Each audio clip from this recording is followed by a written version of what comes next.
So when it comes to the editing industry on YouTube, who doesn't know this one person? Let it be Premiere Pro, let it be After Effects, let it be Photoshop. This person has made enormous contribution to the online video editing industry. Well, for the first episode of the Remember Why You Started podcast, we have Justin Odisho. Let's get started. Hey Justin, first of all, thank you so much for coming here. It's a genuine honor and a huge fanboy moment for me. Thank you so much. Thank you, Sammy. Thanks for taking the time to interview me. Have a good conversation. So first of all, since both of us have almost the same genre of channels, I'm sure we'll have a really similar and a good synergy of talk. So let me just first of all, this is my laptop, so my camera is there. So sorry if I'm not looking onto the screen. So my first question is when did you start video editing? Because I know your channel started in 2012 or something, but when did you start editing in general? And do you do this full time right now? And was this your goal when you started your channel? Yeah. Sure. Okay, so a couple good questions. Also, your setup looks very nice. Much nicer than mine. I keep it simple.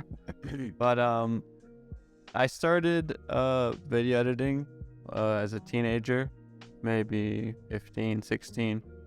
My brother was using learned After Effects and Photoshop for fun, so I wanted to try too, and we shared the same computer at home, so I just started doing those sort of After Effects designs and Photoshop things as a hobby. Back then, I did not know that it would be anything. I was just having fun. Now it is full-time what I do, more with the education side on YouTube, and less doing client work. I'm more of like a teacher. Yeah, I totally understand that. Because when I started, I loved teaching. Now I'm slowly moving onto more agency side. I'm a full-time editor right now, so I edit a bunch of clients' works. My policy is very simple. I keep the pricing low, but I do it in enormously huge quantity. But yeah, I totally understand that. When I started, I love the way I talk. When I teach, it's just a extremely high bit of satisfaction, I guess. So yeah, I totally get you, man.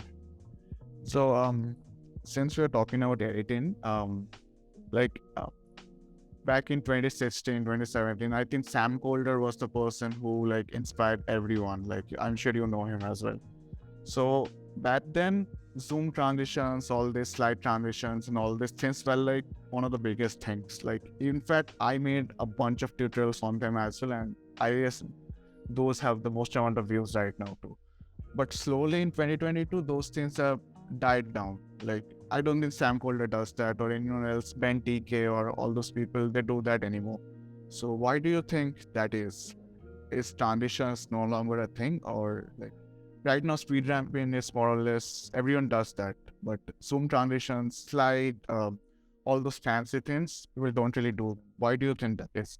Yeah, that's a good question. First, is it raining over there? Yeah, it's raining. It's thunder. That's very cool. I thought it was a lighting effect, but so more special effects for the interview.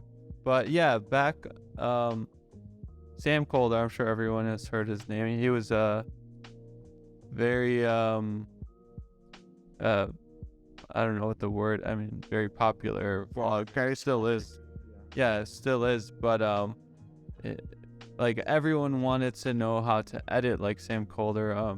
So that's how I heard about him. Was I didn't know him from watching that, but everyone said how do you edit like Sam Colder? Yeah. I even have a playlist on my channel how to edit like him.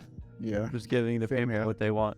But actually, the things. Oh wow, hopefully you're sitting faster. Actually, the Zoom things,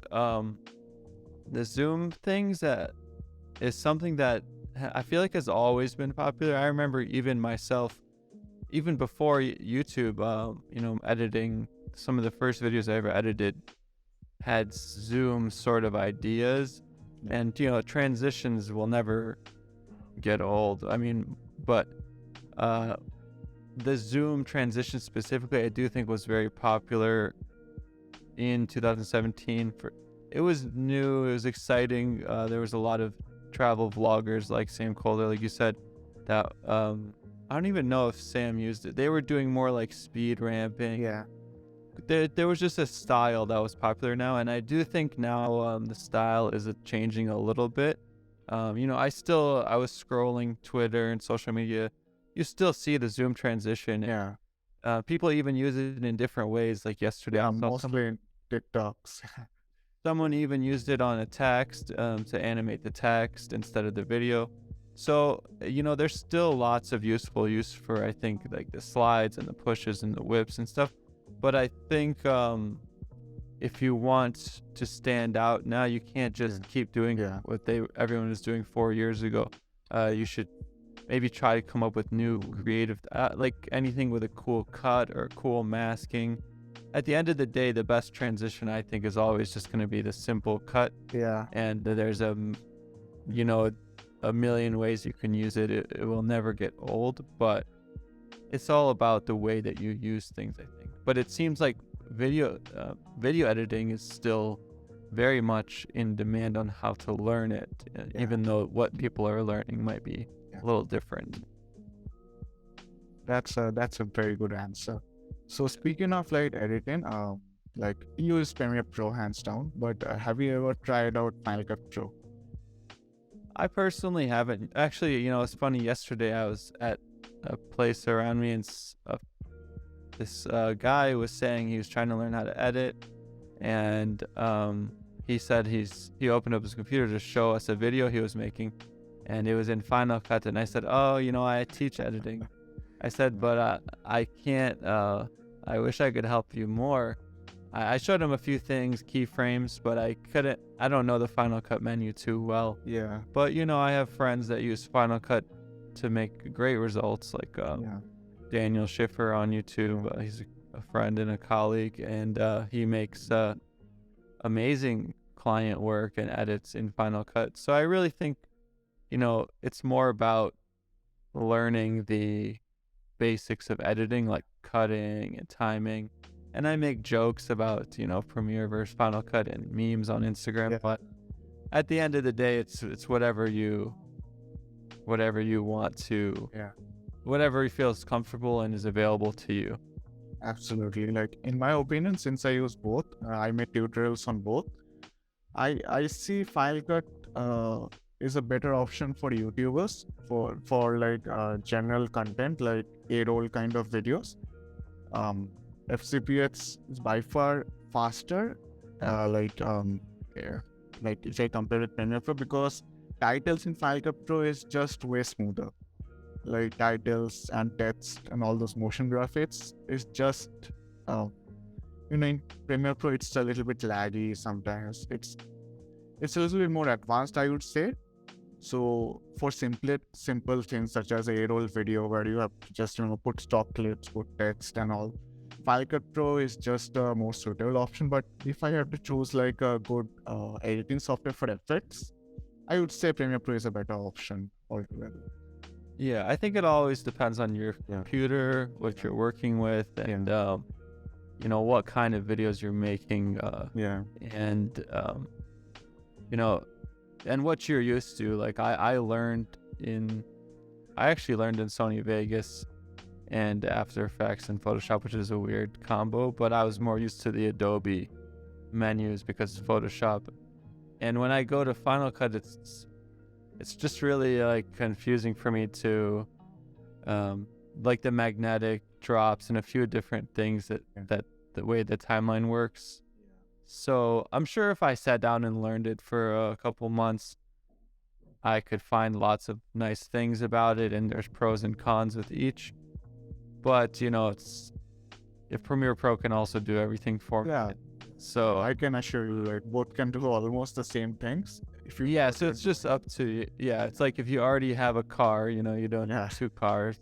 Well, maybe some people use two cars, but same thing. Okay. So next thing is like you have a lot of videos on your channel, and I usually don't get to tell this to a lot of people because they usually ask me because right now I have like 450 videos on my channel, right? So I don't really like ask this to anyone else because most people have like 80 videos, 50 videos in their channel, but you are very different in this case. So do you think do you plan on keeping up this consistency for as long as you can, or do you think of slowing down in the future? Well, actually, I've just kind of went through a slow period Yeah. because there was a lot of things, personal things, and moving and different things I was doing. So on my channel, I was uploading at one point every single day. To now, there was a couple months where I didn't upload, and now it's more a couple times a week again. And I'd like to get back to doing every single day. But I have something like 1,000 videos on my channel. Yeah. Which is funny. Yeah, many people probably look at your channel and say, 400 videos. How do you make so many videos? But- Yeah. That's a general question. So this is the first time I am asking this to someone else because when I started, I used to post daily. What year did you start your channel? I started in 2018. Oh, okay. But see, your channel for only since 2018, that's still pretty good, same. A couple more years, you'll be at 1,000. Yeah. But I would like to reach, 2,000 videos or more because I see my channel more as like a catalog, Yeah. like a library, and I want to make every single subject, like how to do this effect, how to cut, how to use this tool, and I want to keep making more because I think for my channel, I'm not like a vlog channel or something. I'm more of like a library and a collection of educational videos. But did you ask how I did it, or you asked if I want to keep? Yeah. I do want to keep making more because I think my channel will only remain healthy Yeah. if I have I would love if I had 2,000 videos. Did you know though, some channels, the WWE channel on YouTube, the wrestling channel, Yeah. has like 60,000 videos or something. Oh, like you shouldn't challenge the Indian channels here, like the Indian. Oh, T-Series. How much Yeah. does T-Series? Yeah, they post like 100 videos a day, so I don't think. That's my goal. Yeah. If I could post even every day would be good, but Yeah. if I could post 2 times a day, the hardest part for me, and I'm sure recording, and I have my microphone and I have my computer, I have all my system. I can record and post, 2 videos a day, really, and still do other things. But the idea is hard. I've made 1,000 Yeah. different ideas, and you don't want to post a bad idea. You want to post something original, something useful. You don't want to keep making the same thing. So sometimes I don't have a new idea or 2 ideas every day. I have to make a lot of ideas. Yeah, I do understand that because like one of the mistakes I did when I started my channel is I had a goal of 100,000 subscribers, and that was my goal. Now, when I reached it, I felt extremely burnt out, like crazily burnt out. So I was slowly getting back now. Like now I'm barely posting 4 times a month, but I'm trying to like again go back to like 30 videos a month again. But that time when I started, it was like I have to reach this goal. But when I reached it, it was like I don't know what to do next now. And yeah, same thing. Like I totally go with you that ideas do like for Final Cut Pro, I made a bunch of videos. Like I don't even remember how many of them, but right now, unless when Final Cut releases a new effect, it's hard for me to find a new idea for that.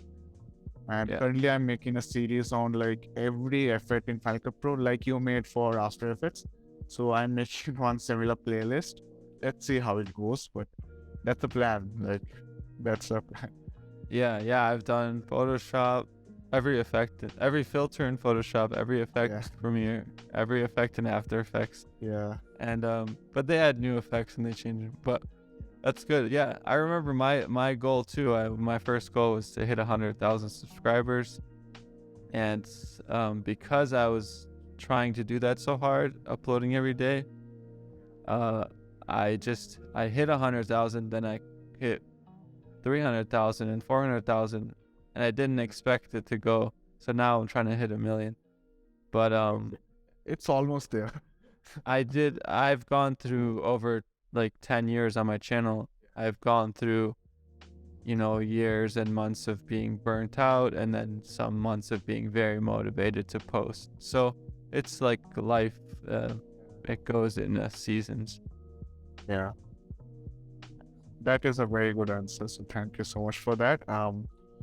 Next question, like I asked most of the good questions already. So if someone like on YouTube right now who is relatively new and says that I'm not getting views, what would be your suggestion?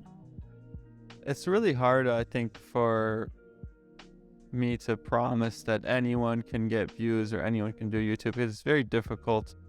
But I think a lot of people don't realize, how much they have to post, or, they say like, I'm struggling with YouTube, but they haven't posted in 8 months, or they post once and then they stop for 2 months and they post one more. You have to post, like, do your first 100 videos and try to do, when you're doing them, like, fix your audio, get your all your system, like your speaking voice better, and your camera just good enough so people can watch. And then maybe after you make 100 videos, well, I'm sure some of them will get some views and you'll get some ideas, and you can then see what's working and try to make more. But if you're serious about doing YouTube or wanting to get views, I also think, like we said, the idea is very important. And like you said, you're doing every effect in Final Cut. Like, you can see what maybe is working on other channels. What is people watching? Let's say you make videos about, technology, but the title and the idea of the video is very important. So if someone says, if you watch a sports channel and it's, 5 tips about this sport, well, you could take that idea and you can apply it to the thing that you're making videos about, and you can do 5 tips about this sort of technology. It's the same idea, but you do your version of it. But there's so many. Yeah. That's a whole different skill is YouTube. Yeah, definitely. One suggestion I can give to anyone like watching this is, I always say that when you're starting out, I would say post at least 2 videos a week for at least 1 year, 1 to 2 years. I would say that after that point, even if you don't have 100K, you will at least reach 1,000 or 5,000, because if you're consistently posting at that rate, good quality content, of course, then some videos will actually do well. Yeah, it's up to their goal too, Yeah. I don't think it's realistic for everyone to make a living on YouTube and business, but maybe everyone can have fun, or maybe everyone can use YouTube to meet people or network for their, other business or side business. It's a very worthwhile thing to try, and it's fun. But you just have to understand why you're doing it. Otherwise, you'll get burnt out, like you said. Yeah, definitely. So, And collaborate, like how we're doing right now. yeah, Collaboration is very important as well. Working with people and getting ideas together with people. I find that has also helped me a lot. yeah. I enjoy talking to creators. In the video editing niche, there aren't many in India, but it is slowly growing a lot. So it's very helpful to talk to people, especially for online things, when you are you are judged based on numbers mostly. So when that comes, I would say talking to someone else really helps a lot. So another question which I have is that short form content, IG reels, TikToks, YouTube Shorts, do you think this is the future, or do you think long form is still going to work? Because I hated shorts at first, I'll be honest with you. Like, I hated the thought of like 1 minute videos, but slowly and gradually it is getting into me. I now enjoy shorts a little bit more than usual, and making more videos than normally I would do. So, what are your takes on this? Well, I do think, one, long form content, I think will always, exist and have a, audience. But I do think there is a very new future of short form content with apps like TikTok, and, YouTube wants to do shorts, and Instagram wants to do reels and stories, and every app wants to do all the same things. I think it's because the way you hold your phone is straight up like this. Yeah. That vertical content too, short vertical content, there's definitely a new audience for it, because that's just how millions and millions of people hold their phone. I do think it's different though. Someone watching or listening to 1 hour of this interview, and that's another thing, audio, sometimes a lot of time I listen to a video in the car, or listen to a video when I'm not looking and doing something else. So there's different types of content, but it's a different audience. Shorts is someone only watching you for 5 seconds or 10 seconds or 1 minute. It's a different sort of loyalty than someone watching a whole movie, but I definitely think there's a lot of opportunity in it. Yeah, like for reels, I would say making a community is harder, a little bit harder compared to YouTube, because if anyone is watching till here, like they're either fan of either of us or both of us, or like they're learning something new here. Otherwise, for IG reels or something, no one will remember you, I guess. It's like if there's someone new, it's very hard to like instantly get something like as a loyal follower or subscriber, I would say. Yeah, it seems like they're more just looking for the next thing and the next video, and more entertainment.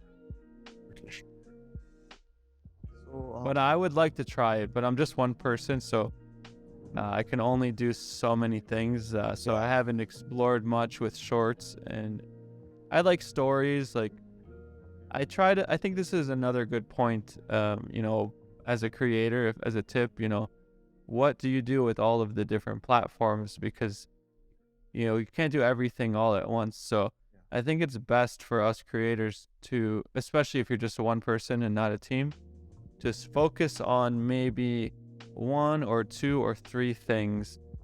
So for me, that's maybe just YouTube and Instagram. And on, Instagram, I post stories and updates and questions and memes. And then YouTube, I post education and videos and tutorials.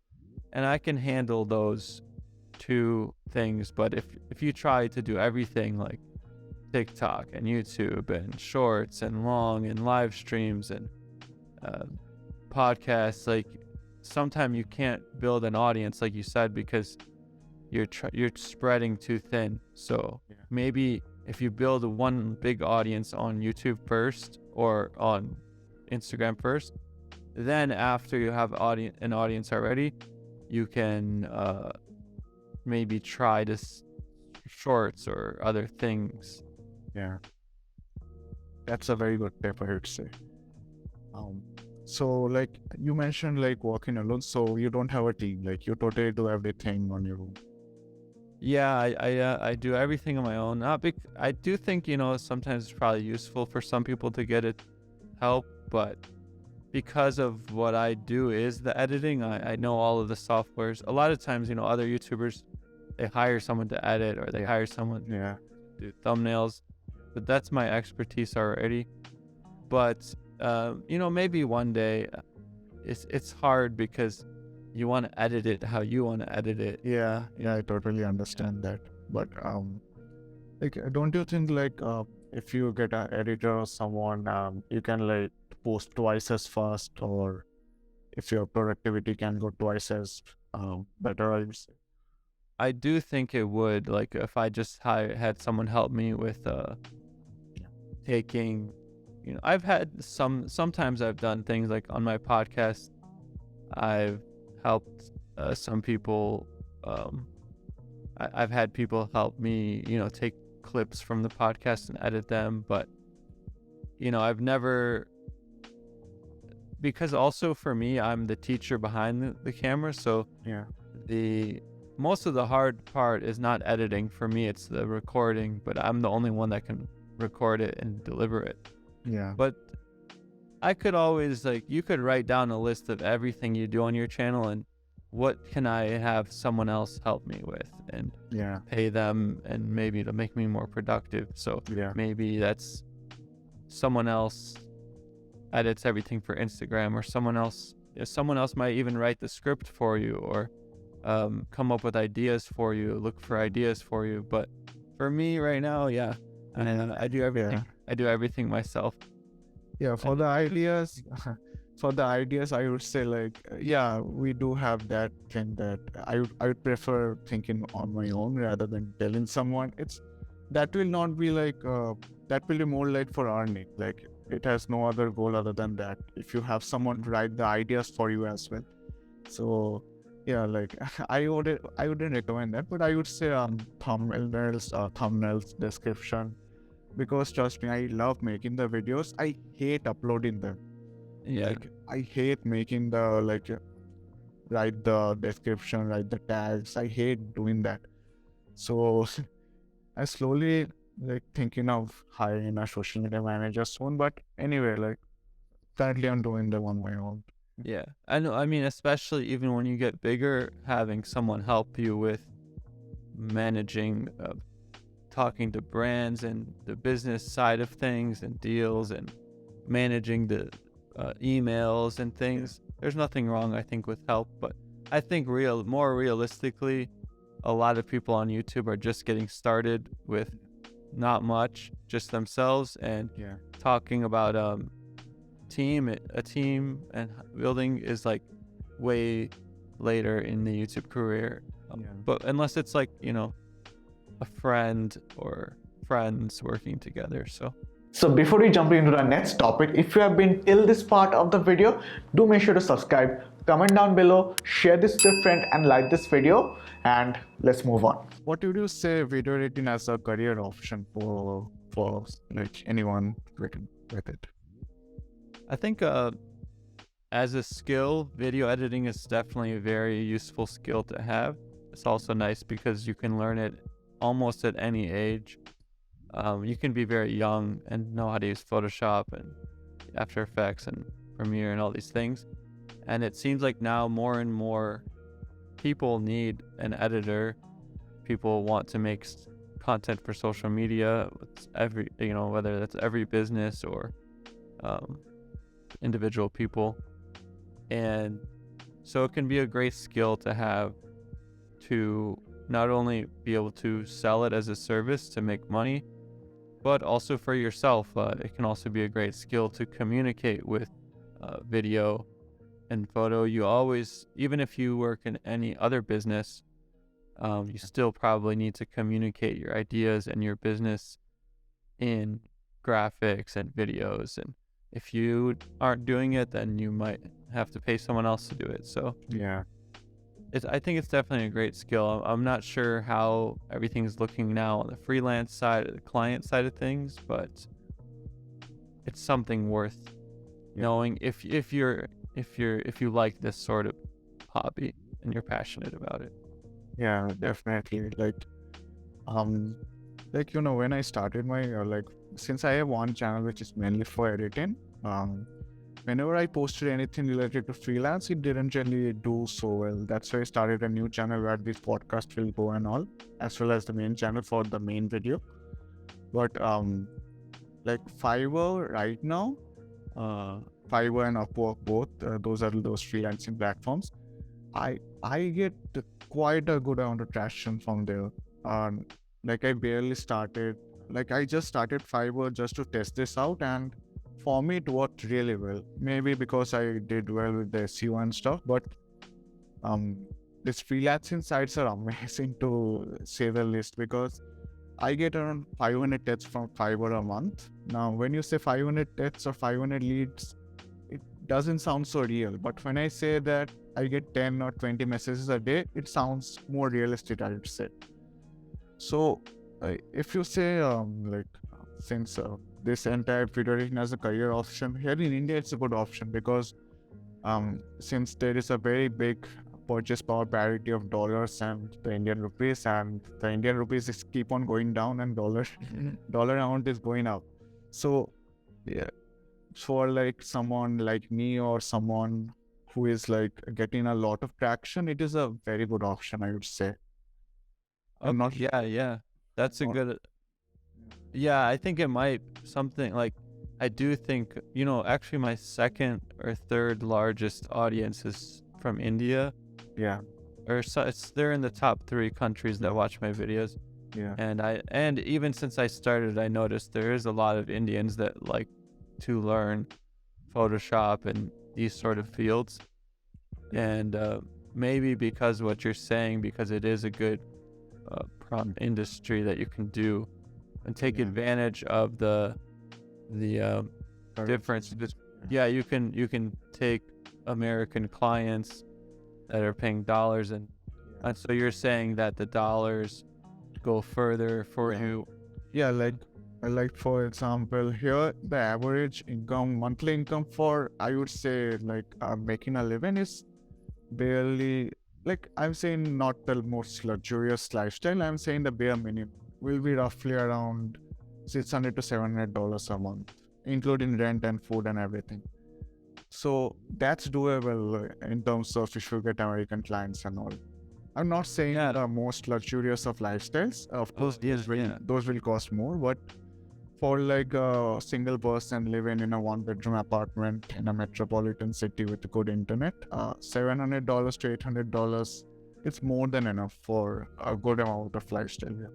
Yeah, and if you're doing, clients like $5-10, that's just that's like 100 clients. Yeah. And if you're doing, I don't charge that low, but yeah, I don't know how Fiverr works anymore. It's not actually $5. I know that you can do like add on. It's a lot more than that. But I would say that the industry is currently like some people undercharge a lot. So yeah, there are a lot of people who charge $10 for a 15-minute video, which is like crazy low.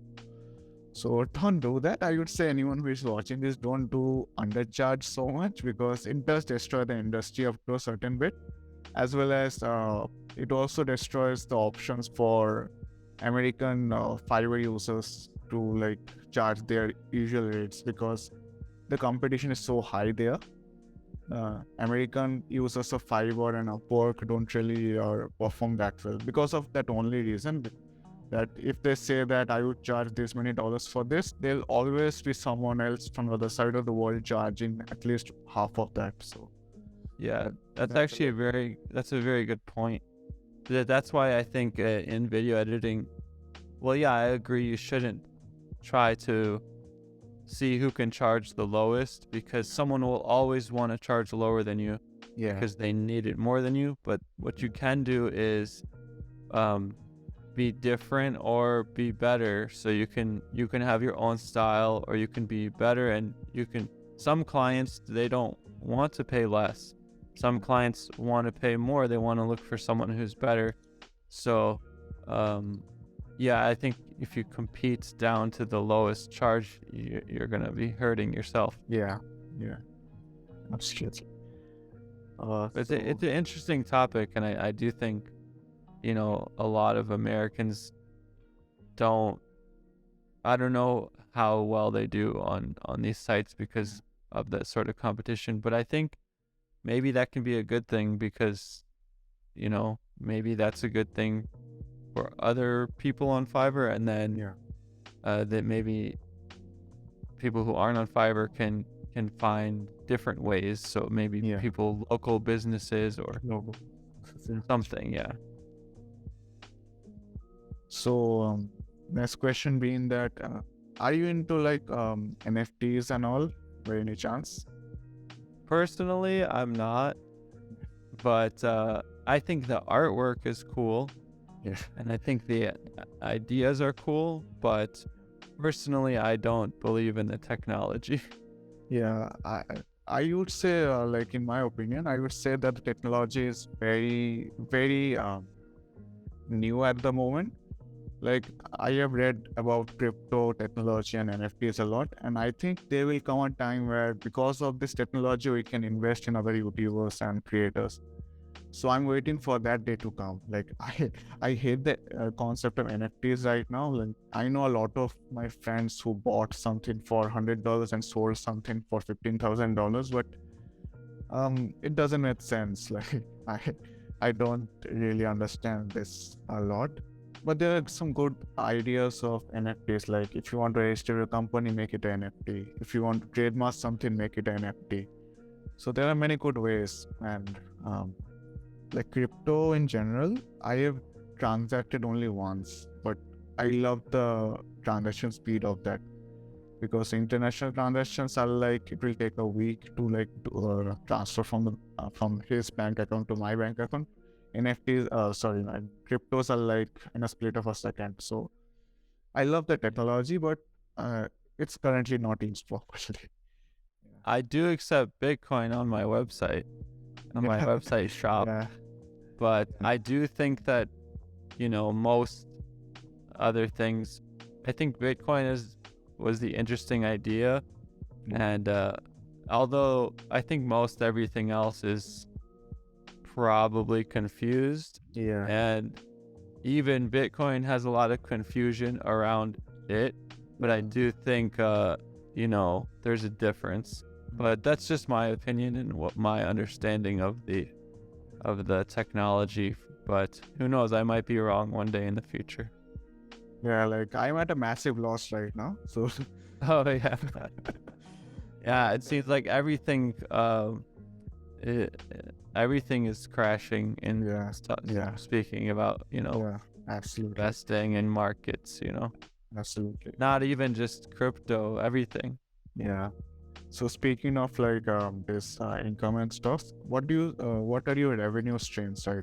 Like if you don't mind telling me. Sure. So you can go to justinodisho.com/shop Yeah, if you link want in to. description. Yeah, Yeah, no, so I do sell stuff on my website. yeah, I take PayPal or Bitcoin if you want. Actually, it's interesting because sometimes there's people who don't have PayPal in their country. Not many people, but sometimes I have had people who don't have PayPal, but they can send me Bitcoin. So that has been useful for me a couple times. yeah, And then, so I have YouTube.